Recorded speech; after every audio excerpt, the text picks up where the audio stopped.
in March of 2025, I finished Beast Game. So this is a TV show. I'm sure you've probably heard of it. It has 10 episodes. It's on Amazon Prime. It's basically the first, well, I guess the first and only series that Mr. Beast has made officially as a TV show. So, you know, the great Mr. Beast, he makes very popular YouTube videos. They're generally pretty high production value, but with the funding from Amazon, let's see how far you can push it. That's basically the premise of this kind of thing. They got 1,000 contestants, narrows it down, and you get one winner at the end who wins $5 million, or so it makes it seem at the beginning of the show. Now, that doesn't exactly pan out, because they win $10 million, a big plot twist, which I actually liked a lot. But anyway, so, my overall thoughts on this show are that it's pretty bad, generally, with some elements that I did enjoy a lot. But for the most part, it was like, I kind of liked the first episode was okay. There was like a few challenges that kind of hooked me in, but for the most part, I was like, oh, okay, I kind of like have to get through the show. I have to, like, I don't enjoy it that much. There's a lot of like contestants that just annoy me, and the way they act and behave and all that, like, just bothers me. But there were some good bits. That's my general take on this. But one thing to also say is that I'm used to watching, I love Mr. Beast, firstly, for reference. Like, I like his videos. Well, I don't know about him as a person, but I like his videos, okay? But I watch all his videos on at least 1.5 times speed, sometimes 2 times speed. And it was a nightmare, basically, getting through the show, watching him at 1 time speed. So, I don't know. I know Netflix has like a 1.5 times speed option, but Amazon Prime Video doesn't, and I just wish it did, because I think it would have made this a lot more tolerable, not having to listen to his speeches in such a slow speed, basically. Just a preface thing to get out of the way. My initial complaint when you're watching a show like this is that I kind of expected, like I said when I introduced the show, I expected it to be a much higher production value than Mr. Beast videos. Like, the allure of this is that you're kind of getting to see Mr. Beast kind of unrestrained and with much more time that he can focus on kind of the production that he's making, do things that are much more grand scale and much more interesting and blah, blah, blah, blah, blah. And he always says this, like in the promotion right at the beginning of episode 1, where he's like promoting, oh my God, guys, coming up, we have 1,000 contestants, we have a $5 million prize pool, someone's going to win a $2 million island. He's like announcing all these things. And as a, you know, an avid Mr. Beast fan, well, not really, but a Mr. Beast viewer, I'm just thinking, like, he does stuff like this this doesn't feel that big. It just feels like another one of his videos, basically. Like, he gives away millions all the time. He, like, he's given away islands before. Like, 1,000 contestants, it doesn't even sound that impressive. Like, and when you see them, it's like, is it really that many? Like, it's just, there's a mismatch between the way that he's communicating the scale of the show, which is him saying, we've never done something like this before, it's insane, we got so much money, but he like goes on speeches like this in the first episode. And even like there's behind the scenes YouTubers who make videos like Colin and Samir talking about, whoa, this is crazy, I've never seen a YouTuber do something like this. But as a viewer, it just, to me, just feels like the same scale as the rest of his videos, which is, I guess, a shame. I don't know. It didn't really, it all fell flat on me, I guess, the kind of step up in production. I feel like it would have probably been more concise and more interesting if this series was just like 10 different episodes, like on the Mr. Beast channel, like not episodes of TV shows, but just like 10 Mr. Beast videos. I think that would have been better. All the things that this show provides you, which are like, I guess, more time so that you can flesh out more characters, are only a detriment to the show. I don't think the characters are particularly, like every time that the show tries to do storytelling, I think it just makes it incredibly cringe and bad. And I have like, I'm going through all my random notes here, but like, another thing that happened when I was watching the show is that I started watching a few episodes and it would end on cliffhangers, which bothered me because I'm like, oh my God, it's like, it's a week-to-week show firstly. So you got to like wait the next week to like get what happens after the cliffhanger, which bothers me. They should have just released this all at once. But basically I took a break like midway through, like when I'd seen like 3 or 4 episodes, and then I came back like a month or 2 later. And in that break, I watched Squid Game season 2, which is kind of similar to this, but it is like obviously scripted and has like interesting writing. And I like Squid Game season 2 a lot. So it was such a, and also just to kind of extend the analogy here, Mr. Beast, not Mr. Beast, I guess Beast Games is obviously trying to replicate the aesthetic of Squid Game, right? The contestants have numbers, they fall in pits and seemingly die, you know, the challenges are very like, they're exaggerated. It's meant to replicate Squid Games in a way. But it's like night and day in terms of the intrigue of the characters that are present here and the writing that is tried to come together for Beast Games. It's like night and day compared to Squid Game, and it's just not good. Like, Mr. Beast should not focus on writing. I think he should just focus on like, I don't know, making interesting spectacles. I think that's much more of a thing that he should do. Anyway, what do I know? What else? Let me actually go through my notes now. So I guess the first thing to say is just to talk about the contestants, because they bothered me a lot. Now, one thing to say is that I haven't seen any reality TV shows. Now, maybe I've seen like a few, but nothing comes to mind where I'm like, oh yeah, I was like a big fan of this, or I've seen this, and I binged this a lot. Like, so I don't know, maybe the issues I have with this are kind of an issue that is universal to like all reality shows, but the contestants are very annoying. Like, they get annoyed by when other contestants make logical moves. Like when they protect themselves in this game, which is obviously a competition where you're competing against everyone else. People will like stand high and mighty and be like, oh, you are an evil person for making this selfish decision in this competition where you're all trying to win like $5 million. Like, it just bothers me. And I'm like, oh my goodness, you're all so dumb. And I'm like, I don't enjoy watching these dumb people say dumb things in dumb scenarios. It just bothers me. It annoys me, okay? I don't like when there's a lot of time where I think it's like a Mr. Beast storytelling element, which I think is also a thing they do in other reality shows. So maybe it's just a reality show issue, which is that they go into the backstory of the contestants. And it's like, oh, I'm here because I want to do this and this and this. And my parents, they've raised me well and I need to give them money and I'm going to buy them a house. And I'm like, I don't care about any of this. It's so cringe. And then when they get eliminated and they're crying and they're like, oh my God, my parents, they're going to get, I'm like, I don't care. I don't care about this. It's just, it's a nightmare to get through. And I hate it. Yeah, I don't know. People like it though, apparently, because I'm pretty sure this is a thing in like all reality shows and people love reality shows.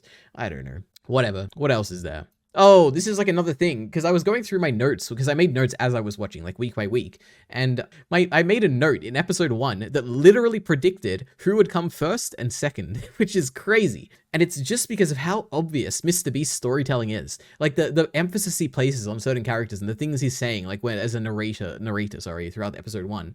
I wrote in my notes, like the black woman and the guy with the white hair are gonna win. One of those. And that's literally what happened. They were the two in the final episode. I'm like, oh my goodness, it's crazy. I don't know. It's just, to me, that's like like when I went back and saw that in my notes, I was like, God damn it, the storytelling is so cringe, but it is what it is. Anyway, what else is there? Oh, I just have more notes about how it's cringe. I have like examples here of Mr. Beast narration, okay? So pretend I'm Mr. Beast here and I'm reading out these lines on the show, okay? But sometimes the people who you think you can trust the most are actually the people you can trust the least. Okay, next up, all right? Oh no, there's also another thing, which is that throughout the show, like a few episodes in, basically, when they've narrowed down the number of contestants, or maybe it's like episode 2 or something, they send these people to a place that they call a city. We built a giant city just for this show. Oh my God, look at this. All our contestants live in a city. And it's like a tiny little complex. Like, there's like a pool. I don't even know if there's a pool. It basically looks like you're at a hotel, like a resort or something. Like, it's not a city. I don't know why they're trying to pretend like I'm going to look at this and be like, yeah, it's a city. They're going to like gaslight me into thinking it's a city. It's not a city. It just bothers me. Like when they're trying to make it look like something that it obviously isn't. I don't know. Anyway, back to the cringe narration, okay? Here's another one. And that's the hardest part of this challenge, because the truth is, nobody wants to leave. Anyway, and we got one more, okay? You know him, you fear him, Little Yachty. And then this guy comes in, who I assume is like meant to be a big deal, but also at the same time, I feel like that was maybe a gag, and I don't know. I couldn't tell if they were trying to like play it serious, and this is actually like a famous person that I just don't know, and they're like trying to be cringe with the setup, or if it is like a gag and no one's meant to know who this is, and that's like the joke, but I don't know. There's stuff like this. There's so many quotes in the show that I'm just like, who thought this was a good idea? But it is what it is. Anyway, more of the cringe element. Mr. Beast is actually probably the best part of the show in terms of like the actual on-screen presenter, like the presence on the show is probably the most interesting person. Like I like him on here more than the contestants, most of them at least. The worst people in the show are Mr. Beast's crew. So he has like a few people, like a few faces that you know if you've watched Mr. Beast videos, like, I don't know, Chandler. I don't even know, those people basically. You know who I mean, like Carl, whatever, all those people. And they are the worst part. They try and come up with jokes. The jokes are terrible. They try and like build up characters by like asking questions to certain like contestants. It's terrible. They try and like act surprised, like when something crazy happens. It's terrible. It's not good. Yeah, I don't know what to say. And I would just be surprised if there was a single, but maybe if you're a kid, if you're watching this as like a 5, or maybe not a 5-year-old, maybe like an 8-year-old or something, and you're like, these guys are so funny. They made a funny face when the guy just said something crazy. I don't know. Like, who is going to be watching this? I guess maybe the audience for this is meant to be like young kids, and I'm too old for this. I don't know. It is what it is. Anyway, I already talked about the cliffhangers. They bother me. I think it would be fine if it was like a binging show where they all come out at once, or maybe like in batches of like 3 episodes, but I don't want to like wait a whole week so that I can find out who pulled the buzzer or who pushed the buzzer in like a team of 7 or something. Like, I don't care. Like, just give me the answer. I don't know. What else is there? Oh, and the final, I also did not like the final challenge in the show, which is, it is entirely, basically you've got 2 people now, you know, the winner, whoever wins here is going to get $10 million. And the challenge is that there's a bunch of briefcases. One person gets to put like the winning key in like a briefcase, and then they can shuffle around the briefcases however they want.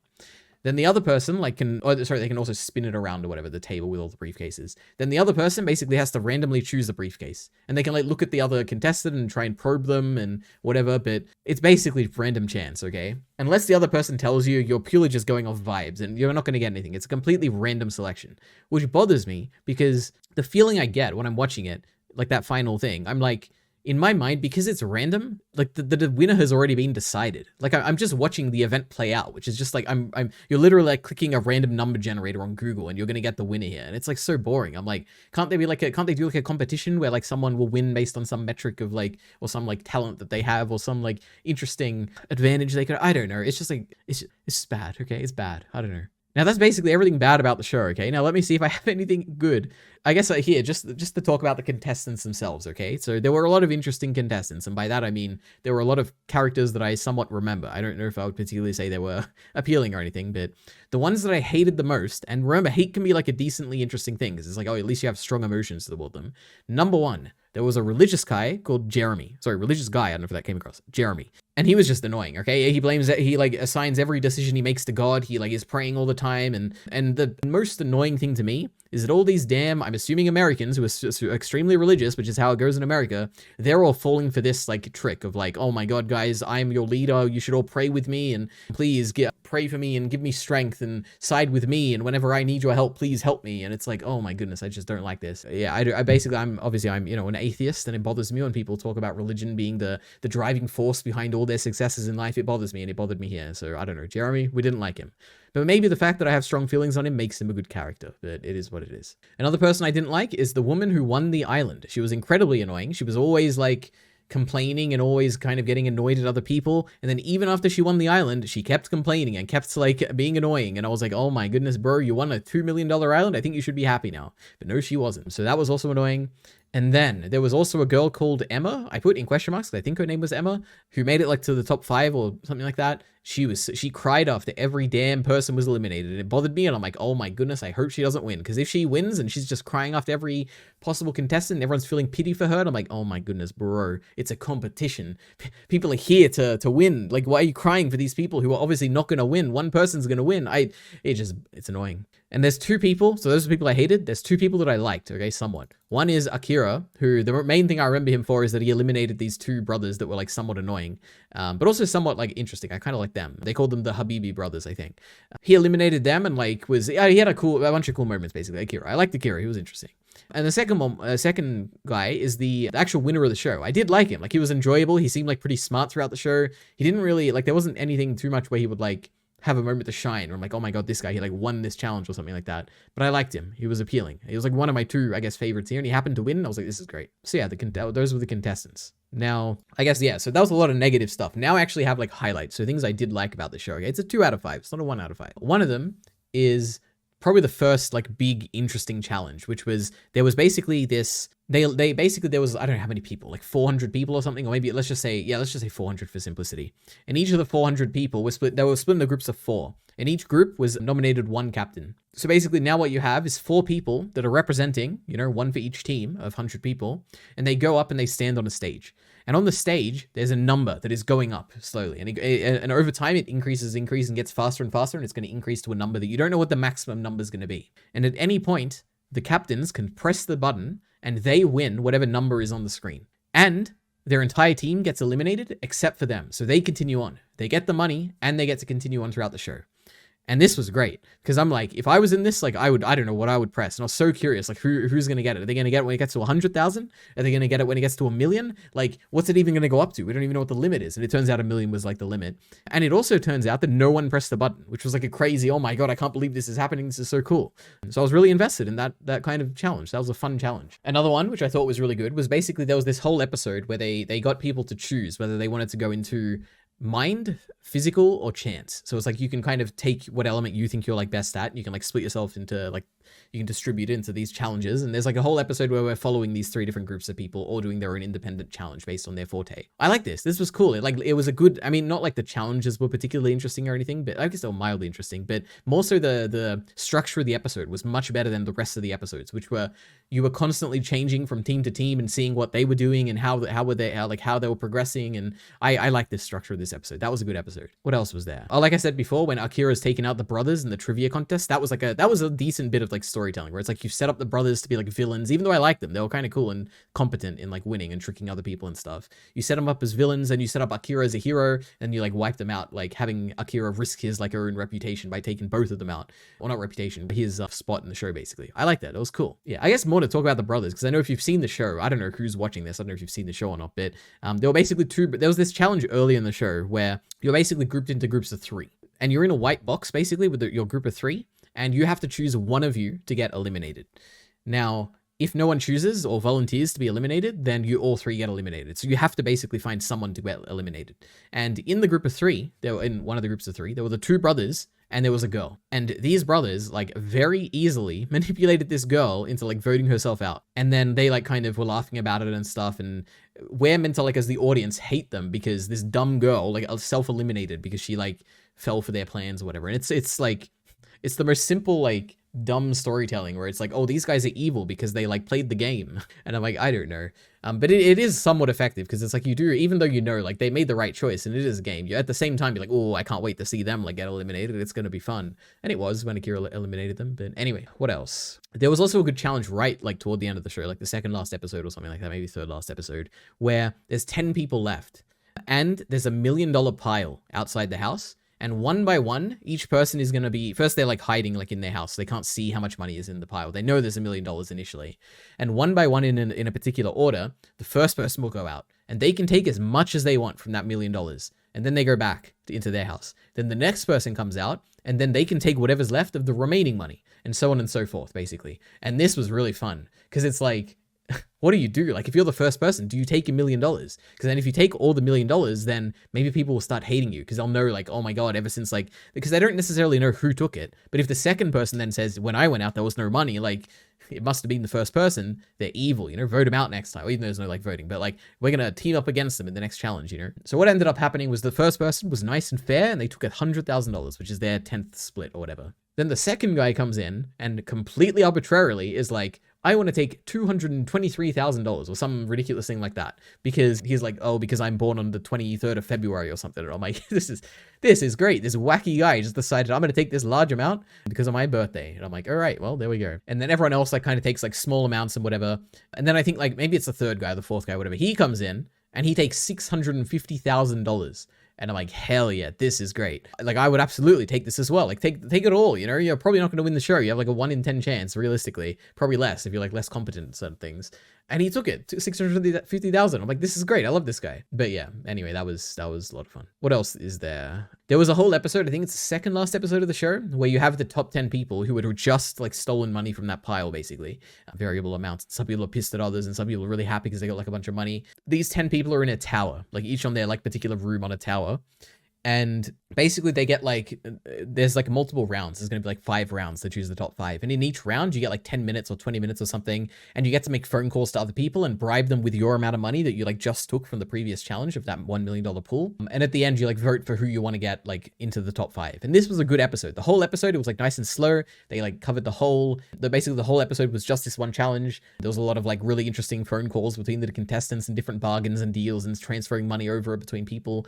This was good. I like this episode. This was a good one. I do think actually, now that I'm thinking about it, I think the show did get better for those final like maybe 3 episodes. When there was like the small cast of people, you knew them somewhat well. There were still some people I hated, but they were making interesting decisions, like taking $650,000, which caused drama, and like having this episode where they're like calling each other and bargaining and stuff. Like this was all interesting stuff. I did like this stuff toward the end, I would have to say. What else was there? Oh, this is like my final kind of thing I really liked about the show, like a highlight of the show, was in the second last episode, Mr. Beast revealed, like firstly, for the whole show, he's been like the biggest prize pool in entertainment cash prize history or something, and it's like $5 million. This show, Beast Games, we're going to give away $5 million.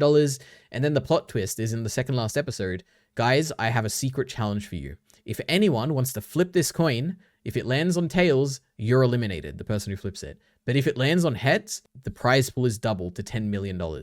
And firstly, as like a contestant, this is obviously the dumbest thing you should ever do, and you should never flip this coin, right? There's no advantage. I mean, the advantage is that maybe if you happen to win, you get $10 million instead of 5, which is like, I'm 5 is enough, okay? 5 is going to change your life. I don't know how much difference 5 versus 10 million is going to do. And you're doing it you're flipping this coin at the risk of being eliminated. So you have a 50% chance of getting eliminated and a 50% chance of like maybe making it through and maybe winning $5 million. So it's like, I don't think you should flip this coin. But one of them, he was like, I believe that I'm lucky. And oh my God, I flipped the coin before and it was tails. So therefore this one must be tails too. I'm going to flip this coin. And he did. And he doubled the prize to $10 million. And I thought that was really cool because it's like the whole show, Mr. Beast is constantly repeating it. It gets a bit annoying at times. It's like the biggest cash prize in history, $5 million. But it's not even true. Like at the end, they get $10 million, which is, I don't know, it was fun. Fun twist. I liked it. All right, so that was the good stuff. Now, I have a few bad games. Like, very quickly, I'll go through them. Basically, anything that was, like, random chance. Like, I talked about the final kind of competition in this, which is, like, just randomly having briefcases. It's just so boring. I don't like the random chance ones. There was one where they had hide and seek on the island, and they were being hunted by Navy SEALs. And this was, like, it just felt like random people are just, like, playing. It's like they've randomly selected basically the Navy SEAL aspect added nothing. It's like they're not any more competent than anyone else at playing hide and seek, and it was like slow and boring, and I don't know, I didn't like that at all. Then toward the end of the show, I guess not that toward the end of the show, maybe like episode 6 or 7 or something like that, there was an episode where there was a train. Okay, I don't want to describe it in too much detail. It was like a train and tracks, and you have to like choose someone to be on a certain track. Whatever, the point of the thing doesn't matter. The point I want to say is that, oh my God, I feel like the whole episode was about this train. It was so boring. And there was so much buildup. Every time they were like sending the train to like run over one of the tracks, there would be like 2 minutes of like establishing shots of, oh my God, guys, the train is coming. The train is coming. And they're like building it up with like suspense and music. And I'm like, this is so boring. I think this is the first time in the show where I like pressed the 10-second skip forward button a few times. I'm like, I can't see them build up the train arriving anymore. Okay, I've seen it enough times. Oh my God, that was terrible. And then the final, like, worst game, which I didn't like as well. It's not the worst one, but one of the worst ones was in the final episode. There was the first challenge they did was basically you get to throw a ball into like one of the 4 other people's hoops, basically. And if it gets in, they're eliminated. And it went for so long and it was so boring. And I'm like, okay, whatever. Let's just be done with this. So yeah, those are the worst games in the show, in my opinion. Now, just to finish this off, I have a few miscellaneous notes. One of them is, every now and then, I think this might just be an Amazon Prime thing, because I think it also happens in like other shows I've seen, but also might just be a weird Mr. Beast Games thing, or Beast Games thing, which is that every now and then, like maybe like 3 times an episode, 4 times an episode, there'd be a random half-second black screen, where it's like, it'll be like mid-dialogue or something, and it'll be like, whoop, like black screen for half a second, and then continue on. And I'm like, why is this happening? And it's not like my like stream is buffering or anything, because if I reload it and like go back and play it again, it's always in the same spot, like in the particular examples that I'm looking at. So I'm like, I don't know what's going on here. Like, I don't know if they're meant to insert commercials here, and if so, why is it on Amazon Prime with no commercials? Or maybe there's like a tier of Amazon Prime where there is commercials and I'm just not seeing the commercials. I don't know, it's weird. That was weird. Another thing the show does is have a lot of CGI for like basically to emphasize effects and stuff. Like when someone gets eliminated, for instance, they like fall down into a hole, and then they put like smoke effects and fire and put like a screaming effect as though they're dying or suffocating or something, drowning in lava. I don't like it. I think it would have been like, it makes it feel like weirdly like fake. And I'm like, oh, I wish it was just like, you kind of see what the people on set see, and it's like, oh, they're like falling into a hole. Because I think that enough is like a cool effect. It's just like adding the extra fake CGI kind of, I don't know, I don't like it. It's not good. What else is there? Oh, this was kind of funny. It annoyed me at the time, but it's like kind of funny in retrospect, which is there's a challenge where they have to like dead hang. They have to like hold onto a pole. Basically, there's like one team and another team. They each get like one representative to represent their team, and they have to like hang on a pole for as long as you can. And one team chooses this guy who did like 80 pull-ups, 80 push-ups, and is like pretty strong, obviously, and whatever. Let's nominate that guy. And I'm like, okay, good decision. The other team had a rock climber. Okay, which obviously, you know, rock climbers are like they probably had the best grip strength in the world, and they can like, you know, hang on to things, because that's like the whole thing. That's all they do. They like hang on to things. It's like rock climbing as a sport is like hanging on to things. But the guy was like, so like he was like kind of like, oh, you know, I'm sure I could do it. I'm a rock climber, but you're like, I'm a bit like unconfident. He seemed a bit like unsure, but obviously he was like the right choice because no one else was like any particularly skilled at this. Then this random guy who I hadn't seen before randomly pipes up and is like, oh guys, I think I should do it. I think it should be me. I think I can do this. I think I should be the one to do it. Like I've done dead hangs before, guys. I should do this. And I'm like, oh my goodness, this random guy is gonna get this team eliminated because he thinks he's done dead hangs before, even though he's like never seen. Like maybe it's just bad editing on the show's part, which they do at times. Like they do selective editing to like hide information from you, which I don't like whenever they did it in the show. But maybe that was what was happening. But to me, from my perspective as a viewer, the way they edited it, it seems like he doesn't really explain why he's good at it or why he thinks he's good at it. He doesn't give his time for like, oh, I've dead hanged for like 10 minutes in a row or something like that. You barely see him like argue with the rock climbing guy, but for some reason the team chooses him as the representative and they get eliminated because obviously this random guy who absolutely, maybe he dead hanged once in a gym or something, is not good at dead hanging or not as good as the rock climber. So I don't know. They got eliminated. It was dumb. It was kind of funny in retrospect though, and I'm glad it was an element of this show, but it was really strange. What else is there?